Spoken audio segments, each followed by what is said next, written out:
And so before you joined us, we were listening to Sheldon Keefe talk about Luke Schenn, who's in town, not playing tonight. You know his sort of situation. What are your thoughts on where and how he'll fit in with this Leafs team that's been toying with this 11-7 format, which is something they haven't really done over Keefe's tenure? Yeah. Well, I think sometimes it's the hand that's you're dealt. And, with the injury to O'Reilly, would they be playing 11-7? If they were, if O'Reilly was healthy, I mean, you can play that game until you're blue in the face. I mean, sometimes you just got to dress 11-7 out of the necessity, and having stood behind the bench for a couple of years, a long time ago, there is that thought process. Look, I got to get this guy in a game, and especially when you start bringing in, the new bodies in the lineup, and we met myself, Kenny Albert, and Keith Jones, who are doing the game for TNT tonight.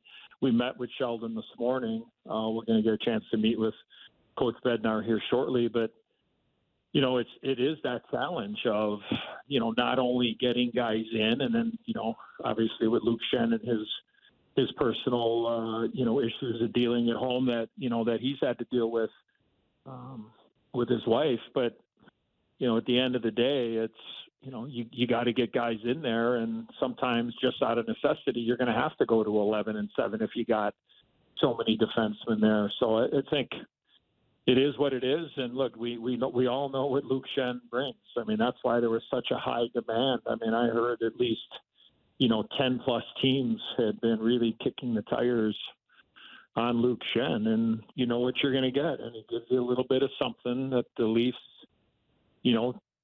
didn't have a lot of, especially on the back end. And when you're a forward and you're coming down or you're playing below the top of the circles, I'm not sure, Justin, if there are any numbers or analytics to look at, how many times the guy gives a shot with a stick or a cross check in the ribs or a cross check in the back, but I would venture to say that those numbers would be pretty damn good for a guy like Luke Schenn, and that takes its toll on guys, whether it's game one, period two of game one in a playoff series, or most importantly, being a Stanley Cup champion like he is, maybe game 6 or game 7.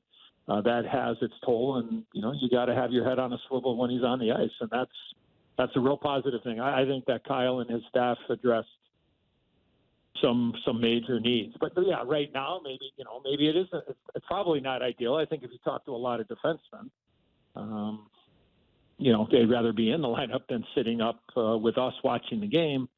It's probably not ideal, but you got to get them games, and you got to see who can do what, and you just never know when somebody goes down and you're going to need to play.